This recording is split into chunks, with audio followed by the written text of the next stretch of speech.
नमस्कार, good evening. स्वागत है आप सभी का संदीप गौर सर की यूट्यूब चैनल में। हमसे जुड़े सभी मित्रों का, विद्यार्थियों का मैं अपने इस चैनल पर दोस्तों स्वागत करता हूं।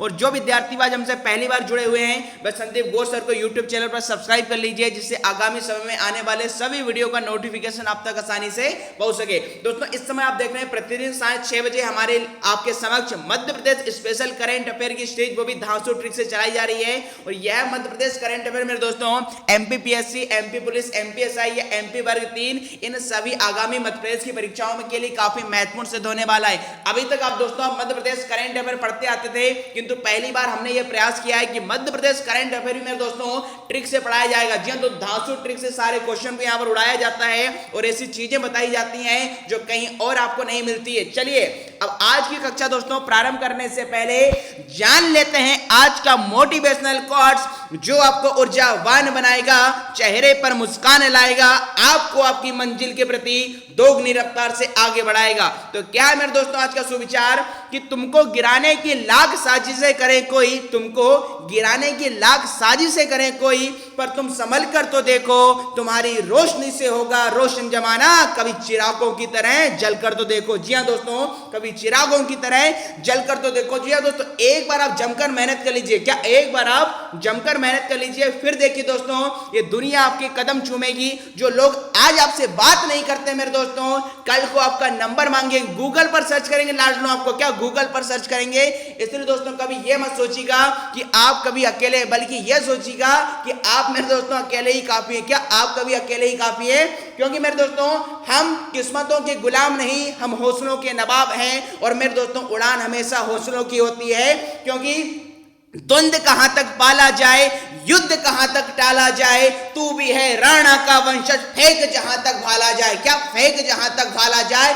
जी हां दोस्तों, इस बार या तो जान लगा दो या जाने दो। क्या या तो जाने दो मेरे दोस्तों या जान लगा दो। बढ़िया मेहनत कीजिए। मैं आपके समक्ष बढ़िया बढ़िया क्वेश्चन आपके समक्ष लेकर आऊंगा, क्योंकि हो गया है आगाज रण का, युद्ध बदलने की तैयारी। संघर्ष जीत उसी की होगी मेरे दोस्तों, संघर्ष जिसका जारी। क्या संघर्ष जिसका जारी है मेरे दोस्तों? जी हां दोस्तों, तो चलिए इसी ऊर्जावान संदेश के साथ मैं संदीप गौर आप सभी का पुनः स्वागत करते हुए अपनी इस कक्षा में स्वागत करता हूं। और दोस्तों लास्ट क्लास में 18 जनवरी की कक्षा में जिन विद्यार्थियों ने पूछे गए प्रश्नों का सबसे फास्ट आंसर दिया था, उन्हें टॉप 10 रैंकर्स का नाम मेरे दोस्तों ये रहा आपके डिस्प्ले स्क्रीन पर। पहला स्थान प्राप्त किया है रुचि राय, दूसरे नंबर पे शमा सेन और रानी दांगी, तीसरा स्थान प्राप्त किया है राहुल मेवाड़ा, चौथे नंबर पे देवेंद्र शर्मा, पांचवें नंबर पे रिंकी चौकसे और दीक्षा शर्मा, छठवें नंबर पे पंकज शर्मा, सेवंथ नंबर पे अनामिका गौर, आठवें नंबर पे रिंकी चौकसे और किरण शर्मा, नाइन्थ नंबर पे अर्चना हिरवार और 10वें नंबर पे संध्या बैरागी, आशुतोष नेमा, नितिन पहरे और शुभम शर्मा। तो भाई इन सभी 10 विद्यार्थियों को बहुत बहुत शुभकामनाएं। आपने पूछे गए प्रश्नों का सबसे फास्ट आंसर दिया था। तो आज भी मेरे दोस्तों जो विद्यार्थी सबसे फास्ट आंसर देंगे उनका नाम अगले लाइव सेशन में दिखाया जाएगा। तो इसी प्रकार मेरे दोस्तों आप आगे बढ़ते रहिए और मेहनत करते रहिए। क्या आगे बढ़ते रहिए और मेहनत करते रहिए। चलिए दोस्तों आज की कक्षा हम प्रारंभ करते हैं। और पहला प्रश्न मेरे दोस्तों ये रहा आपके डिस्प्ले स्क्रीन पर। बहुत ही महत्वपूर्ण आपसे पूछा गया है कि हाल ही में मध्य प्रदेश की पर्यटन एवं संस्कृति मंत्री कौन है? आपको ध्यान में रखना है। सुश्री उषा ठाकुर ने किस राज्य के पर्यटन मंत्री श्री के सुरेंद्रन के साथ रिस्पॉन्सिबल टूरिज्म मिशन के एमओयू पर हस्ताक्षर किए? जी दोस्तों, एमओयू की बात की जा रही है। एमओयू का मतलब मेरे दोस्तों क्या होता है? Memorandum of understanding. क्या मेमोरेंडम ऑफ अंडरस्टैंडिंग? दो पार्टियों के बीच में करार होने को कहा जाता है एमओयू, मतलब मेमोरेंडम ऑफ अंडरस्टैंडिंग। तो फटाफट से हमारे शहर शहर लाडलो रसगुल्लों का आंसर देंगे कि हाल ही में मध्य प्रदेश की पर्यटन एवं संस्कृति मंत्री सुश्री उषा ठाकुर, जिनकी पिक्चर डिस्प्ले स्क्रीन पर दिखाई दे रही है, इन्होंने किस राज्य के पर्यटन मंत्री के साथ टूरिज्म मिशन पर एमओयू पर हस्ताक्षर किए हैं? 4 विकल्प मेरे दोस्तों, असम, केरल, हिमाचल प्रदेश और कर्नाटका। चलिए जान लेते हैं राइट आंसर। भैया जिन विद्यार्थियों ने पर चयन किया मेरे दोस्तों केरल का। जी दोस्तों, केरला इज द परम सत्य आंसर। हाल ही में मेरे दोस्तों जो हमारी मध्य प्रदेश की पर्यटन मंत्री हैं उषा ठाकुर जी, ये केरल के दौरे पर गई हुई है और यहीं पर उन्होंने पर्यटन मंत्री के सुरेंद्रन के साथ रिस्पॉन्सिबल टूरिज्म मिशन पर एमओयू पर हस्ताक्षर किए हैं। चलिए जान लेते हैं इससे संबंधित कुछ एक्स्ट्रा फैक्ट। हम जान लेते हैं कि भैया मध्य प्रदेश की पर्यटन संस्कृति मंत्री उषा ठाकुर ने केरल के पर्यटन मंत्री श्री के सुरेंद्रन के साथ रिस्पॉन्सिबल रिस्पॉन्सिबल टूरिज्म मिशन के एमओयू पर हस्ताक्षर किए। इस मौके पर केरल के पर्यटन विभाग की प्रमुख सचिव श्रीमती रानी जॉर्ज, डायरेक्टर पर्यटन विभाग केरल श्री पी बाला किरण एवं प्रबंध संचालक श्री कृष्णा तेजा उपस्थित थे। आगे देख लेते हैं। और मध्य प्रदेश देश का मेरे दोस्तों दूसरा राज्य बन गया जो केरल के साथ एमओयू पर प्रदेश में रिस्पॉन्सिबल टूरिज्म मिशन आरंभ कर रहा है। तो आपको कमेंट बॉक्स में भी बताना कि पहला राज्य कौन सा बना था जिसने केरल के साथ एमओयू पर हस्ताक्षर किए थे। आगे देख लेते हैं।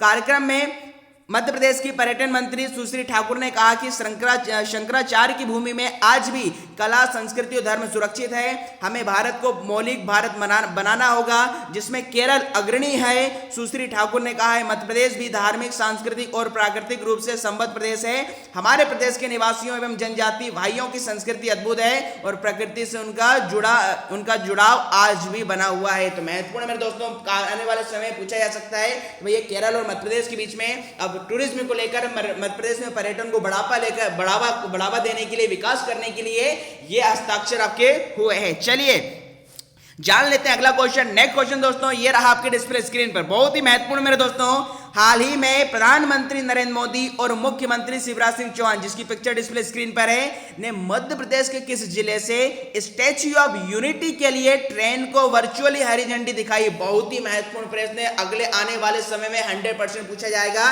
4 विकल्प हैं, मंदसौर, रीवा, सतना और उज्जैन। तो फटाफट से शहर शहर लाड लो, इसका आंसर देंगे।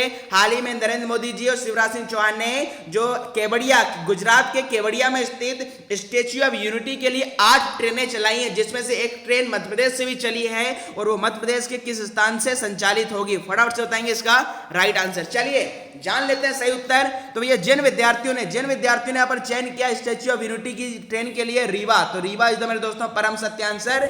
रीवा में से ही मेरे दोस्तों रीवा केवड़िया एक्सप्रेस चलाई जाएगी, जो आपके गुजरात में सरदार वल्लभ भाई पटेल की जो आपकी प्रतिमा या स्टैच्यू स्थापित की गई थी, इसके लिए ट्रेन चलाई जा रही है। चलिए इससे संबंधित महत्वपूर्ण तथ्य देख लेते हैं क्या कि प्रधानमंत्री श्री नरेंद्र मोदी, मुख्यमंत्री श्री शिवराज सिंह चौहान ने हाल ही में 17 जनवरी को हरी झंडी वर्चुअली दिखाकर Varanasi junction Kevadia express, Dadar Kevadia express, Ahmedabad Kevadia Janshatabdi express, Hazrat Nizamuddin Kevadia express, Rewa Kevadia express. तो मध्य प्रदेश से कौन सी चलाई जा रही है? Rewa Kevadia express, Chennai Kevadia express, Pratapnagar Kevadia MEMU तथा केवड़िया प्रतापनगर मेमू ट्रेनों को रवाना किया। मतलब कुल 8 ट्रेनों को रवाना किया मेरे दोस्तों नरेंद्र मोदी जी ने, और जिसमें से हमारे मध्य प्रदेश में से कहां से चलेगी? रीवा केवड़िया एक्सप्रेस आपकी ये चलेगी। यह सभी ट्रेनें गुजरात केवड़िया स्थित स्टैच्यू ऑफ यूनिटी के लिए चलाई गई। चलिए और जान लेते हैं आगे फैक्ट से संबंधित कि मुख्यमंत्री श्री शिवराज सिंह चौहान ने परियोजना के संबंध में कहा है कि केवड़िया भारत को एक करने वाले लोहे पुरुष सरदार वल्लभ भाई पटेल की विश्व प्रसिद्ध प्रतिमा स्टैच्यू ऑफ यूनिटी पर स्थापित की गई है। यहाँ लाखों श्रद्धालु और पर्यटक आते हैं। यह केवल पर्यटन स्थली नहीं बल्कि प्रेरणा स्थली बन गया मेरे दोस्तों, जो कि हमें देश की एकता एवं अखंडता की प्रेरणा दे रहा है। यहाँ के लिए प्रदेश के रीवा के से डायरेक्ट रेल कनेक्टिविटी से प्रदेशवासियों को विशेष रूप से विंध्य क्षेत्र के लोगों को केवड़िया जाने में विशेष सुविधा होगी। इसके लिए प्रधानमंत्री श्री नरेंद्र मोदी का मैं अभिनंदन और आभार प्रकट करता हूँ। चूंकि दोस्तों स्टैच्यू ऑफ यूनिटी की बात आ चुकी है, तो स्टैच्यू ऑफ यूनिटी से जुड़े सारे महत्वपूर्ण प्रश्न मैं आपके समक्ष लेके आ रहा हूं मेरे दोस्तों, और वो क्या है? सारे क्वेश्चन 100% यहां से पूछा जाएगा। स्टैच्यू ऑफ यूनिटी से संबंधित महत्वपूर्ण प्रश्न सारी आपको यहाँ पर इन्फॉर्मेशन दी गई है कि इसकी हाइट कितनी है, ये किस धातु का बना है, इसका निर्माण कब हुआ है, ये किस महापुरुष से संबंधित, इसका उद्घाटन कब हुआ है, ये किस राज्य में स्थापित है, इसमें कितना समय लगा है, विश्व की सबसे ऊंची मूर्ति का रिकॉर्ड किसके नाम पर है, और यह गुजरात के किस जिले में स्थित है, इसकी परिकल्पना किसने की थी। तो ये 10 महत्वपूर्ण मेरे दोस्तों आप बिल्कुल छाप लेंगे। अगला 10 क्वेश्चन फिर है कि भैया ये किसके वास्तुकार कौन थे, ये किस जयंती पर आपकी बनाई गई है, ये दुनिया की सबसे ऊंची मूर्ति ये किसकी थी, राष्ट्रीय एकता दिवस किसकी याद में मनाया जाता है, स्टैच्यू ऑफ यूनिटी का उद्घाटन किसने किया, इसका निर्माण किस कंपनी ने किया। मतलब टोटल कुल मिलाकर मैं स्टैच्यू ऑफ यूनिटी से संबंधित मेरे तो महत्वपूर्ण 20 फैक्ट आपके समक्ष लेकर आया हूं। तो आपको ध्यान में रखना मेरे दोस्तों, अब हमारे मध्य प्रदेश के रीवा से रीवा केवड़िया एक्सप्रेस की शुरुआत हाल ही में की गई है। चलिए चलते हैं मेरे दोस्तों अगले क्वेश्चन की ओर, और नेक्स्ट क्वेश्चन दोस्तों ये रहा आपके डिस्प्ले स्क्रीन पर। हाल ही में मुख्यमंत्री शिवराज सिंह चौहान ने प्रदेशवासियों को आपके द्वार पहुंचा हरिद्वार तथा हर हर गंगे घर घर गंगे। वाह मेरे दोस्त, क्या अभियान है, हर हर गंगे घर घर गंगे नामक अभियान से जुड़ने का आग्रह किया है। यह अभियान किसके द्वारा चलाया जा रहा है? जी दोस्तों, आपको पता होगा कि भैया 2021 में हरिद्वार में मेरे दोस्तों कुंभ का मेला का आयोजन हो रहा है और इसी समय आपके द्वार पहुंचा हरिद्वार हर हर गंगे नामक अभियान किसने प्रारंभ किया? 4 विकल्प हैं, विश्वविद्यालय हरिद्वार, विश्वविद्यालय प्रयागराज, विश्वविद्यालय नासिक या विश्वविद्यालय उज्जैन। तो बात कर लेते हैं राइट आंसर की। जिन विद्यार्थियों ने चयन किया विकल्प क्रमांक 1 का विश्वविद्यालय हरिद्वार। जी दोस्तों, बताइए अभियान में ये जुड़ा है, नाम क्या दिया है? हरिद्वार। तो यहां से याद कर सकते हैं। तो हाल ही मेरे दोस्तों विश्वविद्यालय हरिद्वार के द्वारा ही इस अभियान को क्या है चलाया गया है। इससे संबंधित महत्वपूर्ण तथ्य देख लेते हैं मेरे दोस्तों, और वह क्या है? देव संस्कृति विश्वविद्यालय हरिद्वार द्वारा अपनी स्वर्ण जयंती वर्ष तथा कुंभ महापर्व 2021 के उपलक्ष्य में सनातन धर्म के प्रचार करने के उद्देश्य से आपके द्वार पहुंचा हरिद्वार तथा हर हर गंगे घर घर गंगे अभियान प्रारंभ किया गया। मुख्यमंत्री श्री शिवराज सिंह चौहान ने इस संबंध में आज विश्वविद्यालय के कुलपति डॉक्टर चिन्मय पंड्या से मुलाकात की। मुख्यमंत्री चौहान ने अभियान के संबंध में उन्हें शुभकामनाएं दी और सभी प्रदेशवासियों से आग्रह किया है कि वे अधिक से अधिक संख्या में इस अभियान से जुड़े। जी हां दोस्तों, अगला है मुख्यमंत्री श्री शिवराज सिंह चौहान ने डॉक्टर चिन्मय पंड्या से कहा है कि प्रदेश में चलाए जा रहे नशा मुक्ति अभियान में गायत्री परिवार का पूरा सहयोग मिले, जिससे इस अभियान को सशक्त रूप से तथा तेज गति से मध्य प्रदेश में चलाया जा सके। तो महत्वपूर्ण प्रश्न मेरे दोस्तों। चलिए चलते हैं अगले क्वेश्चन की ओर और नेक्स्ट क्वेश्चन दोस्तों ये रहा आपके डिस्प्ले स्क्रीन पर। बहुत ही महत्वपूर्ण मेरे दोस्तों, बहुत ही महत्वपूर्ण। हाल ही में मध्य प्रदेश सरकार के किस विभाग ने किसानों की आय दोगुनी करने के लिए रोड मैप बनाया? जी दोस्तों, किसान आपको दिखाई दे रहे हैं मेरे दोस्तों, क्योंकि किसी भी देश की अर्थव्यवस्था में किसानों का सबसे ज्यादा योगदान रहता है। तो फटाफट से बताइए मेरे दोस्तों कि हाल ही में मध्य प्रदेश सरकार के किस विभाग ने किसानों की आय दोगुनी करने के लिए रोड मैप बनाया? 4 विकल्प हैं, किसान कल्याण तथा कृषि विकास, उद्यानिकी एवं खाद्य प्रसंस्करण विकास, पंचायत एवं ग्रामीण विकास या इनमें से कोई नहीं। तो फटाफट से हमारे शहर शहर लाडलो रसगुल्ला आंसर देंगे कि भैया किस विभाग के द्वारा किसानों की आय दोगुनी करने के लिए रोड में बनाया गया है। चलिए जान लेते हैं राइट आंसर। तो भैया जिन विद्यार्थियों ने चयन किया मेरे दोस्तों किसान कल्याण तथा कृषि विकास विकल्प क्रमांक 1 का, वेरी गुड मेरे दोस्तों, ये गलत ही नहीं महागलत है। क्या गलत ही नहीं महागलत है? इसका जो राइट आंसर होगा मेरे दोस्तों वह उद्यानिकी एवं खाद्य प्रसंस्करण विकास। जी हाँ दोस्तों, विकल्प क्रमांक 2 इज द परम सत्य आंसर। इसी विभाग ने हाल ही में किसानों की आय दुगनी करने के लिए रोड मैप बनाया है। चलिए अब इससे जुड़ी समस्त जानकारी क्या है वो हम देख लेते हैं कि उद्यानिकी एवं खाद्य प्रसंस्करण एवं नर्मदा घाटी विकास राज्य मंत्री कौन है मेरे दोस्तों? भारत सिंह कुशवाहा। ध्यान में रखेंगे, भारत सिंह कुशवाहा ने कहा है कि किसानों की आय दोगुना करने का उद्यानिकी विभाग ने क्या तैयार किया है? रोड मैप तैयार किया है। राज्य मंत्री कुशवाहा ने रविवार को ग्वालियर जिले के बेहट गांव में किसानों को संबोधित करते हुए उक्त बात कही। आगे है, श्री कुशवाहा ने इस अवसर पर किसानों को सलाह दी है कि अपनी आय बढ़ाने के लिए उद्यानिकी फसलों के उत्पादन से भी जुड़ें, इसके साथ ही खाद्य प्रसंस्करण भी अपनाएं। राज्य सरकार उद्यानिकी एवं खाद्य प्रसंस्करण के लिए अनुदान देती है। श्री कुशवाहा ने कहा है कि पारंपरिक फसलों के साथ आधुनिक कृषि तकनीक और उद्यानिकी के क्षेत्र में किसानों को आगे आना होगा और उद्यानिकी फसलों जैसी नकदी फसलों को भी अपनाना होगा। चलिए दोस्तों जान लेते हैं नेक्स्ट क्वेश्चन। और अगला क्वेश्चन मेरे दोस्तों ये रहा आपके डिस्प्ले स्क्रीन पर। हाल ही में किस मंत्री ने मध्य प्रदेश में रोजगार मेले के माध्यम से युवाओं को उनके कौशल और योग्यता के आधार पर रोजगार उपलब्ध कराने की बात की? जी दोस्तों, अब हमारे यहाँ के जो मध्य प्रदेश के युवा हैं उनके जो कौशल है, उनका जो स्किल है, उनकी जो योग्यता क्वालिफिकेशन, उसके आधार पर उन्हें रोजगार दिया जाएगा रोजगार मेलों के माध्यम से। तो ये बात किसने कही है?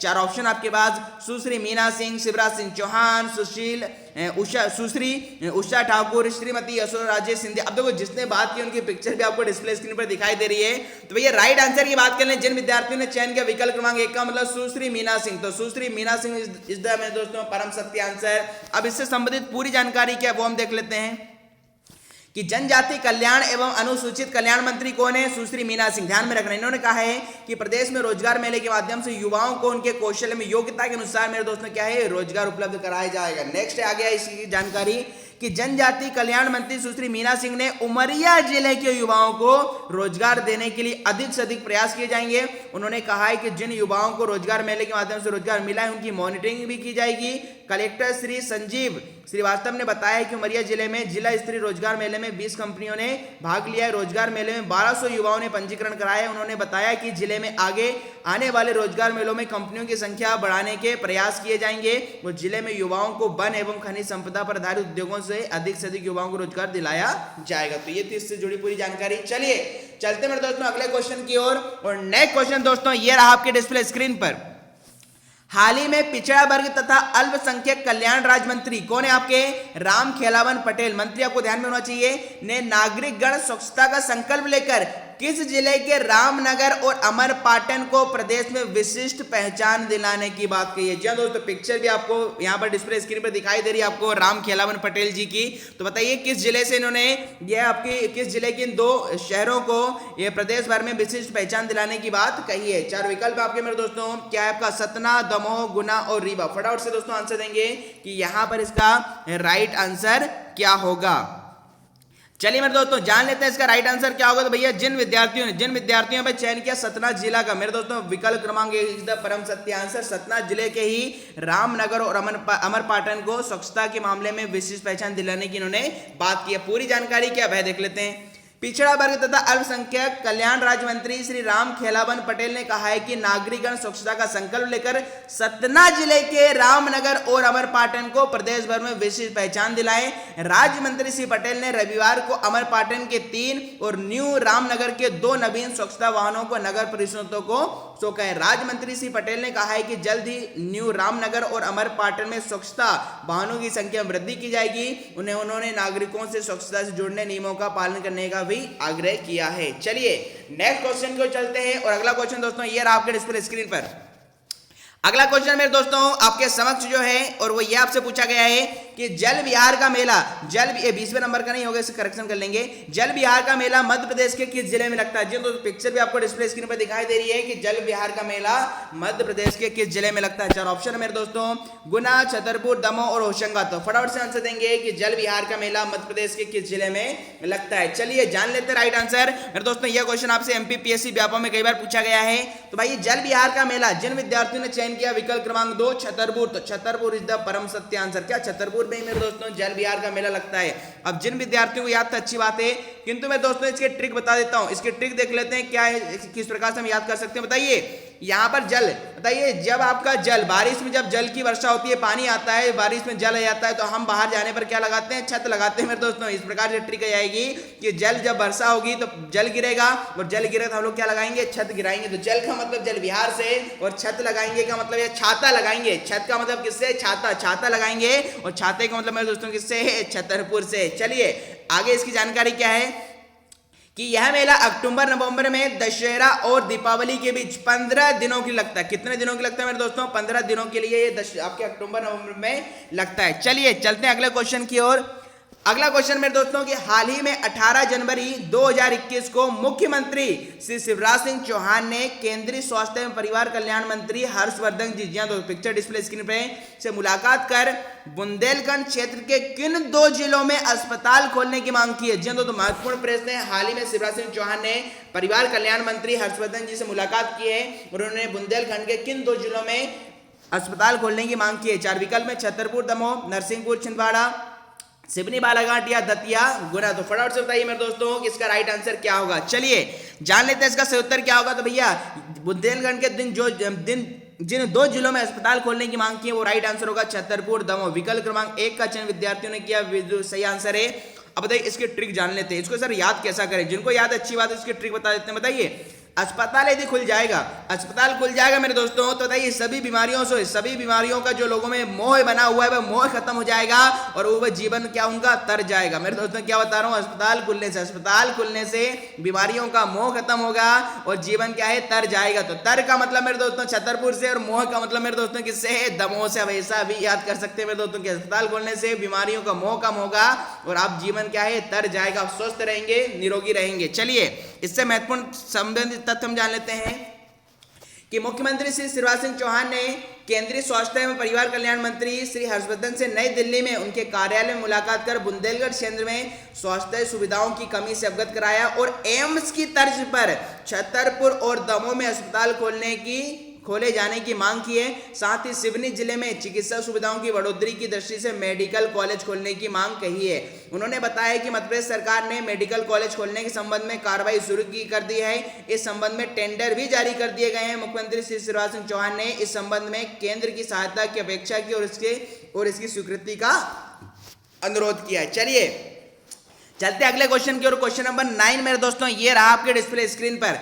हाल ही में 25 जनवरी से 3 दिवसीय जूनियर राष्ट्रीय एथलेटिक्स प्रतियोगिता का आयोजन किस जिले में होगा? जी हाँ दोस्तों, आपको यहाँ पर खेल मंत्री यशोधरा राजे सिंधिया की पिक्चर भी दिखाई दे रही है। तो हाल ही में खेल मंत्री यशोधरा राजे सिंधिया ने कहा है कि भाई 25 जनवरी से जो 3 दिवसीय जूनियर राष्ट्रीय एथलेटिक्स प्रतियोगिता का आयोजन हो रहा है ये कहाँ पर होगा? भोपाल, जबलपुर, इंदौर या ग्वालियर? फटाफट से हमारे सहज से इसका आंसर देंगे कि हाल ही में यह प्रतियोगिता कहाँ पर होने वाली है। चलिए जान लेते हैं राइट आंसर। तो भैया जिन विद्यार्थियों ने चयन किया मेरे दोस्तों राष्ट्रीय एथलेटिक प्रतियोगिता का आयोजन भोपाल जिले के लिए, तो भोपाल इज द परम सत्य आंसर दोस्तों। भोपाल में ही यह 25 जनवरी से राष्ट्रीय एथलेटिक्स प्रतियोगिता का आयोजन होने वाला है। अब इससे संबंधित महत्वपूर्ण तथ्य क्या मेरे दोस्तों वह जान लेते हैं कि प्रदेश में 25 जनवरी से 3 दिवसीय कितने दिनों की होगी? 3 दिन के लिए जूनियर राष्ट्रीय एथलेटिक प्रतियोगिता का आयोजन किया जाएगा। इस प्रतियोगिता में फील्ड एवं ट्रैक के 19 इवेंट होंगे जिसमें सभी राज्यों और केंद्र शासित प्रदेशों के लगभग 500 खिलाड़ी भाग लेंगे। खेल एवं युवा कल्याण मंत्री श्रीमती यशोधरा राजे सिंधिया ने सोमवार को टीटी नगर स्टेडियम में प्रतियोगिताओं की तैयारियों की समीक्षा की है। उन्होंने कहा है कि गरिमामय आयोजन में कोई कमी नहीं रहनी चाहिए। श्रीमती सिंधिया ने संचालक श्री पवन जैन को प्रतियोगिता स्थल पर मेडिकल एड, एम्बुलेंस, खिलाड़ियों के लिए वार्म अप एरिया, संबंधित साइनेजेस, भोजन, सैनिटाइजर और मास्क की व्यवस्था के निर्देश दिए हैं। तो ये महत्वपूर्ण फैक्ट थे मेरे दोस्तों। चलिए चलते हैं अगले क्वेश्चन की ओर। क्वेश्चन नंबर 10 ये रहा आपके डिस्प्ले स्क्रीन पर। बहुत ही महत्वपूर्ण मेरे दोस्तों, 100% आने की संभावना। मुख्यमंत्री श्री शिवराज सिंह चौहान ने 19 जनवरी को मतलब आपका संबल आपके सरकार कार्यक्रम में संबल योजना के 10,285 हितग्राहियों को कितने करोड़ की राशि वितरित करेंगे? बहुत ही बढ़िया मेरे दोस्तों। आपको पता होगा जब कमलनाथ सरकार आई थी तो कमलनाथ सरकार ने इस योजना को बंद कर दिया था, जिसमें बाद में शिवराज सिंह चौहान ने 5 मई 2020 को इस योजना का पुनः शुभारंभ किया था। तो बताइए 19 तारीख को मुख्यमंत्री शिवराज सिंह चौहान संबल योजना के लिए कितने करोड़ की राशि वितरित करेंगे? मेरे दोस्तों संबल योजना इतने क्षेत्रों में काम करती है, आपको पिक्चर डिस्प्ले स्क्रीन पर दिखाई दे रही, इतनी चीजों के से संबंधित किसका संबंध है? संबल योजना। तो यहां पर जिन विद्यार्थियों ने चयन किया मेरे दोस्तों 224 करोड़, तो 224 करोड़ इज द परम सत्यांश। और 19 जनवरी को संबल योजना के तहत प्रदेश के 10,285 हितग्राहियों को 224 करोड़ रुपए की राशि में दोस्तों वर्चुअली डिस्प्ले क्लिक करके यहां पर की जाएगी। इससे महत्वपूर्ण तथ्य क्या मेरे दोस्तों? मुख्यमंत्री श्री शिवराज सिंह चौहान ने 19 जनवरी को आपका संबल आपकी सरकार कार्यक्रम में संबल योजना के 10,285 हितग्राहियों को अनुग्रह सहायता की राशि का वितरण करेंगे। इन हितग्राहियों के खाते में 224 करोड़ सिंगल क्लिक से अंतरित किए जाएंगे। मुख्यमंत्री शिवराज सिंह चौहान ने मिंटो हॉल में अपराह्न 3 बजे कार्यक्रम का शुभारंभ करेंगे, मतलब कर चुके हैं। कार्यक्रम का सीधा प्रसारण होगा जिसमें विभिन्न जिलों से मंत्रीगण, जनप्रतिनिधि, अधिकारी और संबल योजना के हितग्राही शामिल होंगे। कार्यक्रम में 51 जिलों के हितग्राही लाभान्वित होंगे। आपको पता होगा मेरे दोस्तों कल या एक दिन पहले या आज ही के दिन आपके पास मेरे दोस्तों SMS भी आया होगा संबल योजना से जुड़े इस लाइव प्रसारण को देखने के लिए। चलिए अब देखो संबल योजना के लाभ क्या क्या है। संबल योजना के लाभ हम देख लेते हैं। यदि समान मृत्यु हो जाती है तो 2 लाख रुपए, दुर्घटना मृत्यु पर 4 लाख रुपए, आंशिक स्थायी अपंगता मतलब विकलांगता है तो 1 लाख रुपए, स्थायी अपंगता है तो 2 लाख रुपए और अंत्येष्टि सहायता राशि 5,000 रुपए दी जाएगी। मतलब जो भी संबल योजना के पात्र लोग हैं उन्हें इन योजनाओं के इस प्रकार से लाभ होंगे। चलिए जान लेते हैं अगले क्वेश्चन की ओर। क्वेश्चन नंबर मेरे दोस्तों 11 ये रहा आपके डिस्प्ले स्क्रीन पर। हाल ही में केंद्रीय पेट्रोलियम मंत्री श्री धर्मेंद्र प्रधान ने किस जिले के ग्राम बांचा में सौर ऊर्जा से रसोई गैस बनाने के प्रकल्प का लोकार्पण किया? कुछ समय पहले का ये क्वेश्चन है मेरे दोस्तों, करंट अफेयर का पहले भी फेमस हुआ था कि भैया देश का पहला गांव ऐसा बना है बांचा जो पूरी तरह सौर ऊर्जा से क्या है संचालित हो रहा है। तो आपको बताइए बांचा गांव मध्य प्रदेश के किस जिले में, जहां पर हाल ही में पेट्रोलियम मंत्री प्रधान जी ने सौर ऊर्जा से रसोई घर बनाने के प्रकल्प का लोकार्पण किया है। तो राइट आंसर की बात करें, जिन विद्यार्थियों ने चयन किया बैतूल, तो मैं बैतूल इस मेरे दोस्तों परम सत्य आंसर। ब से बैतूल और ब से बांचा याद रखेंगे, ब से बैतूल और ब से मेरे दोस्तों बांचा याद रखेंगे। तो इस बांचा गांव में मेरे दोस्तों देश का पहला ऐसा गांव है जो पूरी तरह सौर ऊर्जा से संचालित हो रहा है, मतलब हर घरों में सौर ऊर्जा के कनेक्शन लगे हुए हैं। चलिए पूरी जानकारी क्या वो देख लेते हैं। केंद्रीय पेट्रोलियम मंत्री श्री धर्मेंद्र प्रधान ने सोमवार को बैतूल जिले के ग्राम बांचा में सौर ऊर्जा से रसोई घर बनाने के का लोकार्पण किया। इसी अवसर पर हमारे मध्य प्रदेश के किसान कल्याण तथा कृषि विकास मंत्री श्री कमल पटेल भी मौजूद थे। श्री प्रधान ने बताया है कि बैतूल जिले के घोड़ा डोंगरी विकासखंड के ग्राम बांचा में सौर ऊर्जा से रसोई गैस बनेगी। उन्होंने बताया कि गाँव में पहले से ही सौर ऊर्जा से स्ट्रीट लाइट और पंप इत्यादि संचालित हो रहे हैं। इस प्रकार से अब गाँव की ऊर्जा संबंधित सभी आवश्यकताओं की पूर्ति सौर ऊर्जा से होगी। गांव पूर्णतः सौर ऊर्जा से संचालित हो गया है। तो ये देश का पहला मेरे दोस्तों ऐसा गांव है जो पूरी तरह सौर ऊर्जा से संचालित हो रहा है। चलिए नेक्स्ट क्वेश्चन कि मध्य प्रदेश की ग्रामीण जल प्रदाय योजनाओं के लिए भारत सरकार ने कितने करोड़ की राशि अतिरिक्त रूप से दिए जाने की स्वीकृति की है। जी दोस्तों आपको पता होगा कि मध्य प्रदेश सरकार में जल प्रदाय योजना, ग्रामीण जल प्रदाय योजना चल रही, जिसका लक्ष्य मेरे दोस्तों आपके मध्य प्रदेश के हर गांव में के हर घर तक नल कनेक्शन देना। इस योजना का उद्देश्य क्या है? गांव के हर घर तक नल कनेक्शन से जल देना है। तो इसके लिए हाल ही में भारत सरकार ने कितनी राशि देने को कहा है? चलिए चार विकल्प में 26, 27, 28, 29। जिन विद्यार्थियों ने चयन किया विकल्प क्रमांक 1 का 26 करोड़। तो जी दोस्तों बहुत ही महत्वपूर्ण प्रश्न है। भारत सरकार ने मध्य प्रदेश की इस योजना के लिए 26 करोड़ की अतिरिक्त राशि देने की स्वीकृति प्रदान की है। अब पूरी तथ्य क्या है वो जान लेते हैं कि मध्य प्रदेश की ग्रामीण जल प्रदाय योजनाओं के लिए भारत सरकार ने आपका 2650 करोड़ की राशि अतिरिक्त रूप से दी जाने की स्वीकृति प्रदान की है। जल निगम के अंतर्गत राज्य मद से वित्त पोषित 39 समूह जल प्रदाय योजनाओं के अंतर्गत ग्राम कार्यों को जल मिशन के अंतर्गत कार्यान्वित करने की स्वीकृति भारत सरकार से प्राप्त हुई है। इन योजनाओं में अंतर ग्राम कार्यों के लिए जल शक्ति मंत्रालय भारत सरकार ने 1326 करोड़ की राशि प्रदेश को प्राप्त होगी। इन 39 समूह जल प्रदाय योजनाओं की लागत 2661 करोड़ है, जिससे 6091 ग्रामों की 64 लाख से अधिक आबादी को नल कनेक्शन के जरिए जल प्रदाय किया जाएगा। तो महत्वपूर्ण प्रश्न है मेरे दोस्तों। चलिए चलते हैं अगले क्वेश्चन की ओर। और क्वेश्चन नंबर 13 ये आपके डिस्प्ले स्क्रीन पर महत्वपूर्ण है। हाल ही में मध्य प्रदेश के कितने जिलों में बर्ड फ्लू पाया गया है? जी हाँ दोस्तों, हाल ही में रिसेंट की खबर है कि मध्य प्रदेश के कितने जिलों में दोस्तों बर्ड फ्लू वायरस फैल चुका है। 30, 32, 34 या 36? फटाफट से राइट आंसर देंगे। चलिए राइट आंसर की बात कर लेते हैं। जिन विद्यार्थियों ने चयन किया विकल्प क्रमांक 2 का मतलब 32, तो 32 इस मेरे दोस्तों परम सत्य आंसर है। हाल ही में मध्य प्रदेश के 32 जिलों में बर्ड फ्लू वायरस पाया गया है। अब पूरी जानकारी क्या वो देख लेते हैं कि प्रदेश में अब तक 32 जिलों जिनके नाम यहाँ पर हमने रेखांकित किए हैं, सभी में मेरे दोस्तों ये वायरस फैल चुका है। इसी प्रकार आगे इन्फॉर्मेशन दी गई है, पूरी इन्फॉर्मेशन आप इससे संबंधित पढ़ सकते हैं। तो आपको फिलहाल बस इतना ही ध्यान में रखना है कि मध्य प्रदेश के कितने जिलों में, तो 32 जिलों में बर्ड फ्लू वायरस फैला गया है और जिससे संबंधित सारी इन्फॉर्मेशन यहाँ पर मैंने लगा कर रखी है। चलिए चलते हैं अगले क्वेश्चन की ओर। और नए क्वेश्चन मेरे दोस्तों ये रहा आपके डिस्प्ले स्क्रीन पर। हाल ही में वन मंत्री कुंवर विजय शाह ने किन हर्बल उत्पादों के ऑनलाइन विक्रय का लोकार्पण किया है? जी दोस्तों हमारे वन मंत्री कौन है? विजय शाह, जिनकी पिक्चर डिस्प्ले स्क्रीन पर है। तो उन्होंने किन हर्बल्स उत्पादों को ऑनलाइन विक्रय का लोकार्पण किया? मतलब जो अब हर्बल्स होंगे, जो औषधि के हर्बल्स होंगे, अब उन्हें ऑनलाइन बेचा जाएगा। तो बताइए क्या सतपुड़ा के हर्बल्स हैं, विंध्य के हर्बल को, अमरकंटक या निवाड़ किस क्षेत्र के हर्बल्स को ऑनलाइन विक्रय का उन्होंने लोकार्पण किया है? चलिए जान लेते हैं राइट आंसर। जिन विद्यार्थियों ने चयन किया विंध्य, जी हाँ दोस्तों विंध्य के हर्बल्स को ही ऑनलाइन विक्रय का इन्होंने लोकार्पण किया है। पूरी जानकारी इससे संबंधित ये रही आपके समक्ष कि वन मंत्री कुंवर विजय शाह ने कहा है कि विंध्य हर्बल्स उत्पादों के ऑनलाइन विपणन प्रक्रिया अपनाए जाने से इन उत्पादों को प्रदेश के सभी अंचलों के साथ अन्य प्रदेशों में होगी। वन मंत्रालय में विंध्य हर्बल्स उत्पादों को ऑनलाइन विक्रय का लोकार्पण इन्होंने किया है। वन मंत्री ने कहा है कि ऑनलाइन विपणन की प्रबल संभावनाओं को ध्यान में रखते हुए अमेजॉन ऑनलाइन विपणन मंच पर 20 उत्पादों को ऑनलाइन उपलब्ध कराया जाएगा।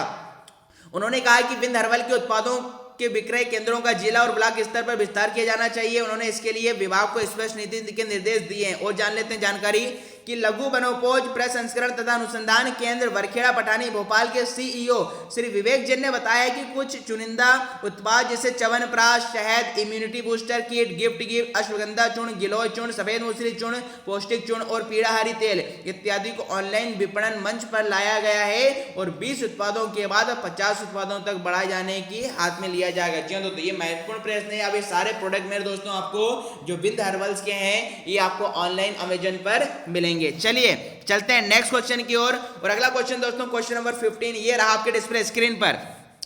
मध्य प्रदेश के किस जिले में हिंगलाजगढ़ का किला या दुर्ग स्थित है? पिक्चर डिस्प्ले स्क्रीन पर काफी महत्वपूर्ण कई बार पूछा गया है कि मध्य प्रदेश के किस जिले में हिंगलाजगढ़ का किला या दुर्ग स्थित है। 4 विकल्प हैं, ग्वालियर, बुरहानपुर, मंदसौर और रायसेन। फटाफट से हमारे शहर इसका आंसर देंगे कि भैया मध्य प्रदेश के किस जिले में हिंगलाजगढ़ का किला या दुर्ग स्थित है। चलिए जान लेते राइट आंसर। तो भैया जिन विद्यार्थियों ने चयन किया मंदसौर का, मतलब विकल्प क्रमांक 3, तो मेरे दोस्तों विकल्प क्रमांक 3 इज द परम सत्य आंसर। मध्य प्रदेश के मंदसौर जिले की भानपुरा तहसील के नावेली गांव में ही मेरे दोस्तों हिंगलाजगढ़ का किला स्थित है। अब बात करें याद कैसा करें, बताइए इसकी ट्रिक बता देते हैं। जिनको याद है अच्छी बात है बताइए। यहाँ पर हिंगलाजगढ़ में आपको एक शब्द मिलेगा गला। मेरे दोस्तों क्या मिलेगा? गला। हिंगलाजगढ़ में एक शब्द मिलेगा गला। यदि आप बताइए तेज शोर करेंगे, आप तेज शोर करेंगे तो गला मेरे दोस्तों दर्द करने लगेगा। क्या मेरे दोस्तों तेज शोर करेंगे, आवाज करेंगे तो आपका गला आपका गला दर्द करने लगेगा। तो गला का मतलब हिंगलाजगढ़ से और शोर का मतलब मेरे दोस्तों क्या है? मंदसौर से। इस प्रकार भी आप मेरे दोस्तों ट्रिक से याद कर सकते हैं। चलिए इससे संबंधित कुछ महत्वपूर्ण तथ्य हैं कि हिंगलाजगढ़ या हिंगलाज किला मेरे दोस्तों आपको बता दूं, हिंगलाजगढ़ किला माता हिंगलाज के नाम पर रखा गया है। एक प्राचीन किला है जो मध्य प्रदेश में मंदसौर जिले की भानपुरा तहसील के गांव नवाली में स्थित है। इसका निर्माण 11वीं शताब्दी में परमार कालीन राजाओं ने किया। हिंगलाजगढ़ मूलतः शक्तिपीठ है। यहां से प्राप्त देवी प्रतिमाएं शक्ति के विविध स्वरूपों को दर्शाती है। चलिए चलते हैं अगले क्वेश्चन की ओर। और क्वेश्चन नंबर 16 ये रहा आपके डिस्प्ले स्क्रीन पर। हाल ही में गृह मंत्री डॉक्टर नरोत्तम मिश्रा ने, जिनकी पिक्चर डिस्प्ले स्क्रीन पर है, मध्य प्रदेश के किन कर्मचारियों को साप्ताहिक अवकाश देने को कहा है? जी दोस्तों बहुत ही महत्वपूर्ण है। बताइए मध्य प्रदेश के किन कर्मचारियों को साप्ताहिक अवकाश दिया जाएगा, मतलब हफ्ते में एक दिन छुट्टी दी जाएगी मेरे दोस्तों। कौन से कर्मी को? पुलिस कर्मियों, बिजली कर्मियों, चिकित्सा कर्मियों या इनमें से कोई नहीं। फटाफट से बताइए किन कर्मियों को अब साप्ताहिक अवकाश देने की घोषणा डॉक्टर नरोत्तम मिश्रा जो कि गृह मंत्री मध्य प्रदेश सरकार में उन्होंने की है। चलिए जान लेते हैं राइट आंसर। तो भैया जिन विद्यार्थियों ने चयन किया पुलिस कर्मियों को, तो विकल्प क्रमांक 1 इज द राइट आंसर। आपने देखा होगा मेरे दोस्तों पुलिस कर्मियों की भी छुट्टी नहीं होती, सप्ताहों के 7 दिन काम करते हैं, किंतु अब इन्हें साप्ताहिक अवकाश देने के बारे में गृह मंत्री ने कहा है। पूरी जानकारी क्या है कि डॉक्टर नरोत्तम मिश्रा ने कहा है कि प्रदेश में पुलिस कर्मियों को साप्ताहिक अवकाश दिया जाएगा। उन्होंने कहा है कि इसके लिए आगामी सत्र में विधिवत प्रस्ताव लाया जाकर अमला जामा पहनाया जाएगा। साप्ताहिक अवकाश मिलने से पुलिसकर्मी अपने घर परिवार के साथ समय व्यतीत कर सकेंगे मेरे दोस्तों। अपने बच्चों को बेचारे समय नहीं दे पाते हैं ना। गृह मंत्री डॉक्टर मिश्रा सोमवार को एक समाचार पत्र के द्वारा आयोजित पुलिस अवार्ड समारोह को संबोधित कर रहे थे और इसी दौरान उन्होंने पुलिस कर्मियों को उत्साह वर्धन के लिए आयोजित कार्यक्रम की सराहना की। चलिए अगला क्वेश्चन क्वेश्चन नंबर 17 ये आपके डिस्प्ले स्क्रीन पर कि मध्य प्रदेश सरकार ने किस वर्ष मलखंभ को अपना राजकीय खेल घोषित किया था। जी तो इस प्रकार खंबे पर चढ़कर लोग कसरत आपका कर्तव्य दिखाते हैं जिसको मलखंभ कहते हैं। तो बताइए हमारा जो राजकीय खेल है मध्य प्रदेश का राजकीय खेल क्या मेरे दोस्तों? मलखंभ है। इसे किस वर्ष राजकीय खेल घोषित किया गया था? 4 विकल्प हैं, 2011, 2012, 2013 या 2014। चलिए जान लेते राइट आंसर। तो ये मलखंभ को किस वर्ष राजकीय खेल घोषित किया गया था? विकल्प क्रमांक 3 इज द परम सत्य आंसर। जिन विद्यार्थियों ने विकल्प क्रमांक 3 का चयन किया है तो 2013 बिल्कुल मेरे दोस्तों सही उत्तर है। अब बात करें सर इसको याद कैसा करें, तो ट्रिक बता रहा हूं मेरे दोस्तों, बहुत ही गजब की ट्रिक बता रहा हूं, इतिहास में पहली बार, ठीक है ना। जिन विद्यार्थियों को नहीं पता था वो ध्यान से समझ लेंगे, जो याद करना चाहते हैं वो भी समझ लेंगे। देखिए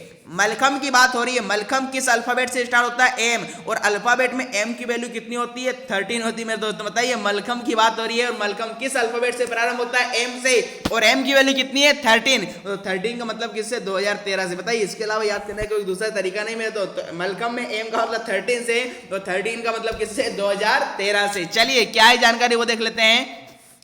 भैया मलखंभ 2 शब्दों से मिलकर बना है। मल्ल का मतलब होता है बलवान और खंभ का मतलब होता है खंबा।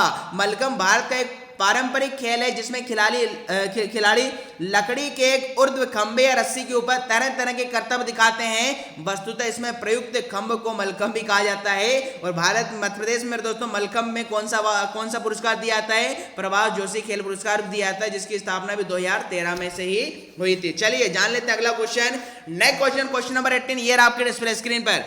हाल ही में भोपाल में आयोजित राष्ट्रीय कैनो मैराथन चैंपियनशिप में वाटर स्पोर्ट कयाकिंग कैनोइंग अकादमी ने कितने पदक जीते हैं? जी हाँ दोस्तों, आपने देखा होगा हाल ही में हमारे भोपाल की राजधानी की छोटी झील पर स्मॉल लेक पर, लोअर लेक पर ये राष्ट्रीय कैनो मैराथन चैंपियनशिप हुई थी। तो इसमें हमारी स्पोर्ट्स भोपाल की वाटर स्पोर्ट कयाकिंग अकादमी ने कितने पदक जीते हैं? चलिए जान लेते राइट आंसर। तो जिन विद्यार्थियों ने चयन किया मेरे दोस्तों 10, वेरी गुड, 10 इज द मेरे दोस्तों क्या है? Wrong answer. तो राइट आंसर होगा मेरे दोस्तों 11। जिन विद्यार्थियों ने विकल्प क्रमांक 11 का चयन किया है तो मेरे दोस्तों इस अकादमी ने कितने पदक जीते हैं? 11 जीते हैं। अब जिनको याद था अच्छी बात है, किंतु परंतु लेकिन जिन विद्यार्थियों को याद नहीं रहता उसकी बढ़िया धांसू ट्रिक बता देता हूं मेरे दोस्तों। बताइए किस प्रतियोगिता की बात हो रही? तो सर आप कहेंगे राष्ट्रीय कैनो मैराथन चैंपियनशिप की बात हो रही है। बताइए कैनो में, कैनो किससे स्टार्ट होगा? कैसे? कैनो किससे स्टार्ट होगा मेरे दोस्तों? कैसे? ध्यान रखेंगे, कैनो मैराथन की बात हो रही है। और अल्फाबेट में मेरे दोस्तों के की वैल्यू कितनी होती है? 11 होती है मेरे दोस्तों। बताइए के की वैल्यू कितनी होती है? 11। तो 11 का मतलब मेरे दोस्तों कितने पदक जीते हैं? 11 जीते हैं। इस प्रकार भी थोड़ा आप रिलेट करके पढ़ सकते हैं मेरे दोस्तों। चलिए इससे संबंधित तथ्य क्या देख लेते हैं कि राजधानी की छोटी झील पर आयोजित 3 दिवसीय राष्ट्रीय कैनो मैराथन चैंपियनशिप में वाटर स्पोर्ट्स कयाकिंग कैनोइंग अकादमी के खिलाड़ियों ने 6 स्वर्ण, 3 रजत और 2 कांस्य सहित कुल 11 पदक जीते हैं। किन खिलाड़ियों ने जीता है? तो ये पूरी इंफॉर्मेशन मैंने आपके समक्ष रखी है, इसे आप देख सकते हैं। चलिए चलते हैं आज के सेकंड लास्ट क्वेश्चन की ओर। और क्वेश्चन नंबर 19 दोस्तों ये रहा आपके डिस्प्ले स्क्रीन पर कि बलमा नृत्य किस जनजाति के द्वारा किया जाता है? जी हाँ दोस्तों, बहुत ही महत्वपूर्ण प्रश्न कई बार पूछा गया है। बलमा नृत्य किस जनजाति के द्वारा किया जाता है? 4 ऑप्शन है, बेगा, सहरिया, भील और कोरकू। तो फटाफट से हमारे शहर इसका आंसर देंगे कि भैया बलमा नृत्य किस जनजाति के द्वारा किया जाता है। चलिए जान लेते हैं राइट आंसर। जिन विद्यार्थियों ने चयन किया वेगा, तो जी हाँ दोस्तों वेगा इज द परम सत्य आंसर। वेगा जो कि मध्य प्रदेश की एक पिछड़ी जनजाति है, इसी के द्वारा बलमा नृत्य किया जाता है। बताइए उसकी ट्रिक जान लेते हैं। जिनको पता अच्छी बात है, किंतु जो इस क्वेश्चन को लंबे समय के लिए याद करना चाहते हैं उसके धांसू ट्रिक बता रहा हूं मेरे दोस्तों। बताइए बलमा में एक माँ से क्या आएगा? लास्ट में क्या आ रहा है? माँ। और बताइए जब आपकी माँ से आपसे क्या बोलती है? मार्केट जाने का कहती है। बताइए इस प्रकार से याद कर सकते हैं। जब बलमा में लास्ट में था माँ था तो माँ से माँ, जब माँ आपको मार्केट जाने की बोलती है सब्जी लाने के लिए, कुछ सामान लाने के लिए, तो हम क्या करते हैं? साथ में बैग ले जाते हैं। क्या मेरे दोस्तों? बैग ले जाते हैं। तो इस प्रकार ध्यान रखते हैं, बैग का मतलब बेगा से और बलमा में माँ का मतलब किससे? बलमा से। ठीक है ना? इस प्रकार से माँ से मार्केट, और मार्केट में जाकर आप सब्जी लोगे तो क्या ले जाओगे? बैग ले जाओगे। अब इससे संबंधित महत्वपूर्ण तथ्य यह बेगा जनजाति के द्वारा किया जाता है। यह नृत्य प्रेम प्रसंग पर आधारित है। जी हाँ दोस्तों, आपके प्रेम प्रसंग पर आपका ये आधारित है। और चलते मेरे दोस्तों आज के अंतिम क्वेश्चन की ओर। और नेक्स्ट क्वेश्चन दोस्तों ये रहा आपके डिस्प्ले स्क्रीन पर कि अब जल संसाधन मंत्री श्री तुलसीराम सिलावट, जिनकी पिक्चर डिस्प्ले स्क्रीन पर, प्रत्येक सोमवार को आम लोगों और पार्टी कार्यकर्ताओं से किस जिले में भेंट करेंगे? 4 विकल्प में, भोपाल, इंदौर, सतना, जबलपुर। फटाफट से हमारे शहर लाडलो इसका आंसर देंगे। चलिए जान लेते राइट आंसर। जिन विद्यार्थियों ने चयन किया भोपाल जिले का, तो विकल्प क्रमांक 1 इज द परम सत्य आंसर मेरे दोस्तों। अब मध्य प्रदेश के भोपाल जिले में जो तुलसीराम सिलावट जो की जल संसाधन मंत्री है, प्रत्येक सोमवार आम लोगों और पार्टी कार्यकर्ताओं से भेंट करेंगे और उनकी जो भी समस्याएं उनको सुनेंगे। तो यहां पर आपको दिया है कि जल संसाधन मंत्री तुलसीराम सिलावट प्रत्येक सोमवार को सुबह 9 से 12 बजे तक शासकीय आवास B7-4 इमली में आम लोगों और पार्टी कार्यकर्ताओं से मिलेंगे। तो मेरे दोस्तों आज हमने महत्वपूर्ण 20 क्वेश्चन देखे हैं। चलिए अब कल का जो प्रश्न हमने पूछा था कि हाल ही में राष्ट्रीय सम्मान 2020 से किसे सम्मानित किया गया है और Madhya Pradesh table tennis association की स्थापना किस वर्ष जबलपुर में की गई? तो कई विद्यार्थियों के यहाँ पर कमेंट आए थे। तो राइट आंसर होगा पंडित सतीश व्यास को 2020 के राष्ट्रीय सम्मान से हाल ही में सम्मानित किया गया है। और टेबल टेनिस की स्थापना कभी 1957। तो भाई जिन विद्यार्थियों ने आंसर दिया तो बहुत बहुत शुभकामनाएं आपको। चलिए अब आज का क्वेश्चन मेरे दोस्तों सीरीज 6 का क्वेश्चन आपको ध्यान में क्या रखना है और इसका आंसर हमेशा कमेंट बॉक्स में ही देना है। यहाँ कोई लाइव सेशन में इसका आंसर नहीं देगा, कसम नहीं। तो क्या यहाँ पर कमेंट बॉक्स में आंसर देना है। पहला कि शहद उत्पादन के लिए मध्य प्रदेश का कौन सा जिला प्रसिद्ध है, और दूसरा मध्य प्रदेश सरकार के एकलव्य पुरस्कार 2019 से कितने खिलाड़ियों को सम्मानित किया गया। तो उत्तर हमेशा मेरे दोस्तों कमेंट बॉक्स में देना है। हम आपको हर सीरीज में मेरे दोस्तों एक एमपी करंट अफेयर का और एक एमपी जीके का क्वेश्चन देते हैं, तो इसका आंसर मेरे दोस्तों कमेंट बॉक्स में आपको देना है। तो चलिए दोस्तों, अब विदा लेने का समय आ चुका है। आज की कक्षा को हम यहीं पर समाप्त करते हैं। थैंक यू, जय हिंद, शुभ रात्रि।